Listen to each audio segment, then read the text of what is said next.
సంవత్సరం అంతా నిలువ ఉండాలంటే టమోటా పచ్చడి ఎలా చేయాలో ఈ వీడియోలో చూసేద్దాం. హాయ్ ఫ్రెండ్స్, అందరూ ఎలా ఉన్నారు? Welcome back to my channel so small world. ఒక 5 kgs టమోటాస్ తీసుకున్నాం మేము. బాగా పండుగ ఎర్రగా ఉండేటివి. ఒక బకెట్లో వేసేసాను. ఒక 10 minutes అలా బాగా నానిన తర్వాత ఏదైనా డస్ట్ అంతా పోతుంది. అత్తయ్య ఒక టవల్ తీసుకొని నీట్గా తుడుస్తుంది. ఇటు సైడ్ నేను కట్ చేస్తున్నాను. పై తొక్కంతా తీసిస్తే మా అత్తయ్య మా ఆయన తురుముతున్నాడు. ఎందుకంటే దాంట్లో ఉప్పు వేసేసి పైన ఎండబెట్టామంటే మిక్సీకి వేసామంటే అది ఒక కలర్లో వస్తుంది. మనం సంవత్సరం అంతా వాడుకోవచ్చు. అందుకు అలా మేము ప్రిపేర్ చేసుకుంటున్నాము. అదొక వీడియో పెట్టడానికి నేను ట్రై చేస్తాను. అంతా నేను కట్ చేసి అత్తయ్యకి ఇచ్చాను. అత్తయ్య వచ్చేసి ఇట్లా గట్టిగా పిండుతుంది. పిండి తిక్కున్న తర్వాత నేను ఎండలో పెడదామని పైకి వెళ్తున్నా. బాగా మందంగా ఉన్న కవర్స్ తీసుకున్నాను. అవి ఒకసారి నేను అదే కవర్లో మామిడి తురుము ఎండబెట్టాను. చాలా బాగా వచ్చింది. ఎండిపోయిన తర్వాత మిక్సీకి వేసి పక్కన పెట్టుకున్నాము. సేమ్ కవర్స్ కొంచెం పెద్దగా ఉంటే కట్ చేసేసి అదే దాంట్లో ఒక దాంట్లో మామిడి తురుము ఇట్లా ఎండబెట్టుకున్నాను. ఇంకొక దాంట్లో టమోటా ఎండబెట్టుకుంటున్నాను. మనం పిసకంగా వచ్చింది కదా గుజ్జు, ఆ గుజ్జు చాలా వరకు బూజు పడుతుంది. బూజు పట్టకుండా ఉండాలంటే ఏం చేయాలంటే కొలతలతో సేమ్ మేము 5 kgs టమోటాలు తీసుకున్నాం కదా, ఒక 750 grams చింతపండు తీసుకొని దాంట్లో వేసేసి పసుపు కల్లుప్పు వేసి కలిపి మూత పెడుతున్నాను. ఇవన్నీ కట్ చేసి అది మామిడికాయ తురిమేటప్పటికి మాకు లిటరల్లీ 10:30 అలా అయింది. అయినా కూడా పర్వాలేదు, కొంచెం బాగానే ఎండాయి. ఇంకా ఎక్కువ ఎండాయి అంటే కవర్కి అతుక్కొని రావు. అందుకని చెప్పి తీసేసి ఈవినింగ్ అయినా కూడా ఒక ప్లేట్లో పెట్టాము. మళ్ళీ మరుసటి రోజు కూడా ఎండబెట్టాము. అలా ఎండబెడితే ఒక 2 days పట్టింది. అలా ఎండబెడితే మాకు ఇలా వచ్చాయి. ఒకసారి మీరు సౌండ్ చూసేయండి ఎంత బాగా ఎండాయో.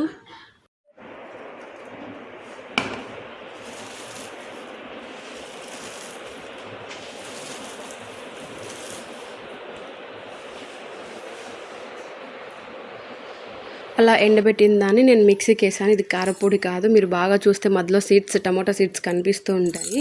అలా ఎండబెట్టిన దాన్ని నేను మిక్సీలో వేయడంతో అలా పొడి పొడిగా అయిపోయింది. మనం ముందుగా చింతపండు, ఉప్పు, టమోటాతో వచ్చిన గుజ్జు, పసుపు వేసి నానబెట్టుకున్నాం కదా, అది వేసి అత్తయ్య రుబ్బుతుంది.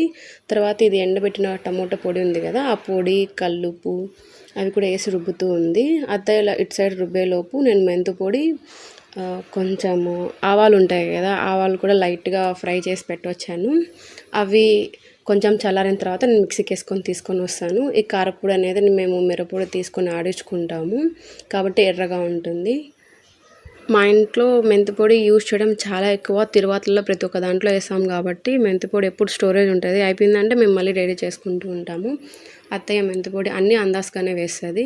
కొంచెం మెంతిపొడి, అవి ఆవాలు వేయించి మిక్సీకి వేయడంతో కొంచెం కలర్ చేంజ్ అయ్యాయి చూడండి. మిక్సీకి వేసేటప్పుడు కూడా కొంచెం స్మెల్ అనేది కొంచెం డిఫరెంట్గా బాగా వచ్చింది. ఇది కూడా అందాజుగానే వేస్తుంది అత్తయ్య. తర్వాత మళ్ళీ రుబ్బుకోవాలి.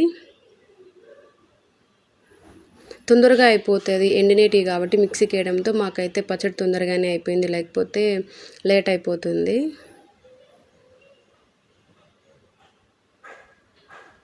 ఇలా రుబ్బుకున్న తర్వాత తీసి ఒక కప్లో పెట్టుకున్నాము. ఇంకో కొంచెం ఉంది గుజ్జు, దీంట్లో ఒక బౌల్లో వేసుకున్నాము. ఇంకొకసారి సేమ్ కండిషన్ అట్లాగే వేసుకొని తెల్లవాయలు వేసుకుందామని చూసాము. మేము ఫస్ట్ టైం తెల్లవాయలు వేయడం అయితే ఎప్పుడు వేయలేదు. ఇప్పుడు వేద్దామని ట్రై చేసి వేస్తున్నాము. టేస్ట్ అనేది బాగానే వచ్చింది. ముందుగా మనం పక్కన పెట్టుకున్నాం కదా కొంచెం కంటెస్టెంట్స్, అది కూడా తీసుకొని మళ్ళీ అందులోనే వేసుకొని మొత్తం రుబ్బుకోవాలి. ఏదన్నా అటు ఇటు అయిందంటే మొత్తం ఈవెంట్గా కలుస్తుంది కాబట్టి మొత్తం వేసి రుద్దుతుంది అత్తయ్య. మా మధ్యలో మా చిన్నోడు అల్లరి చూడండి. మీకు చూపించింది తక్కువ, మా అత్తయ్య రుబ్బుతుండే అటు సైడ్ నుంచి ఇటు సైడ్కి, ఇటు సైడ్ నుంచి అటు సైడ్కి ఎన్నిసార్లు వెళ్ళాడో, ఎన్నిసార్లు ఇటు సైడ్కి వచ్చాడో. ఆ స్క్రీన్ మీద వీడియో తీసేటప్పుడు అంతే, వీడియో లేనప్పుడు అంతే వాడు మా అందరితో అట్లా ఫుట్బాల్ ఆడుకుంటూనే ఉంటాడు మా చిన్నోడు. ఇలా రుబ్బిన తర్వాత మా వాడు టేస్ట్ చూస్తున్నాడు పెద్దోడు, చాలా బాగుందని చెప్పాడు. ఇలా అంతా రుబ్బిన తర్వాత మళ్ళీ అదే ముందుగా పక్కన పెట్టుకున్నాం కదా సేమ్ కప్లో వేసుకుంటున్నాము. మీకు ఇలా అలవాటు ఉందా? ఎవరికన్నా పచ్చళ్ళు రోట్లో రుబ్బిన తర్వాత అన్నము లేకపోతే నెయ్యి, నూనె ఏదో ఒకటి వేసుకొని కలుపుకొని తింటే టేస్ట్ అనేది చాలా బాగుంటుంది. మేమైతే చాలా వరకు ఇలాగే చేస్తాము. టమోటా ఊరగాయ కానీ, కుకుంబర్ పచ్చడి ఉంటుంది కదా, దోసకాయ పచ్చడి, ఆ పచ్చడి అయినా కానీ సేమ్ ఇలాగే తిరువాత పెట్టిన తర్వాత కప్లోకి తీసేసి అత్తయ్య ఇలాగే చేస్తుంది. మా వాడు చూడండి, ఇద్దరు తిని సూపర్ అన్నాడు. మా వాడు చిన్నోడు ఈ వీడియో ముందర కావాలని చెప్పి సూపర్ అన్నాడు, అట్లా చూపిస్తున్నాడు. తర్వాత అన్నం అంతా కింద వేసేసాడు కారం ఉందని చెప్పి. మా పెద్దోడు స్పైసీ తింటాడు, చిన్నోడు తినలేడు. పోపు ఎలా వేయాలో చూసేద్దామా. నెక్స్ట్ బాణాలు పెట్టుకొని గ్యాస్ ఆన్ చేసుకొని ఆయిల్ వేసుకోవాలి. ఆ పచ్చడి రుబ్బుకొని ఇవన్నీ చేసేటప్పటికి నైట్ అయిపోయింది. నైట్ కూడా మేము అందరం డిన్నర్ చేసేసి బోగులు కడగడం కూడా అయిపోయింది. చూసారు కదా గ్యాస్ బండ. ఒకసారి కడిగి సర్ది పెట్టేశాను. మళ్ళీ మా ఆయన మా మామయ్య కొంచెం లేట్గా తిన్నారు. అవి కడగడంతో అవన్నీ ఉన్నాయి, లేకపోతే అవి కూడా సర్ది పక్కన పెట్టేసుకుంటాను. ఆయిల్ వేడైన తర్వాత ఆవాలు, జీలకర్ర, శనగపప్పు అవన్నీ వేసి బాగా ఫ్రై అయిన తర్వాత అత్తయ్య ఒట్టిమిరపకాయలు తుంచి పెట్టుకునింది, అవి కూడా వేసేయాలి. అత్తయ్య ఒకసారి చూడండి, అక్కడ మెంతిపొడి వేసింది కదా, అయినా కూడా పోపులో ఎంత మెంతిపొడి వేసేదో మీరు చూడండి. చేదు అనేది ఏం రాదు, టేస్ట్ అనేది ఫ్లేవర్ చాలా బాగుంటుంది. ఇలా పోపు వేసిన తర్వాత ఇల్లంతా స్మెల్ కూడా చాలా డిఫరెంట్గా ఉంటుంది. మేము రుబ్బేటప్పుడు పసుపు వేయడం మర్చిపోయాము, అందుకని అత్తయ్య ఇప్పుడు పసుపు వేస్తుంది. అలా పోపు అంతా నీట్గా బాగా వేగిన తర్వాత అందులో వేసి కలబెట్టుకోవాలి. కొంచెం ఆయిల్ తక్కువ వచ్చింది, మేము తర్వాత మళ్ళీ ఇంకొంచెం ఆయిల్ వేసి యాడ్ చేసుకుంటాము.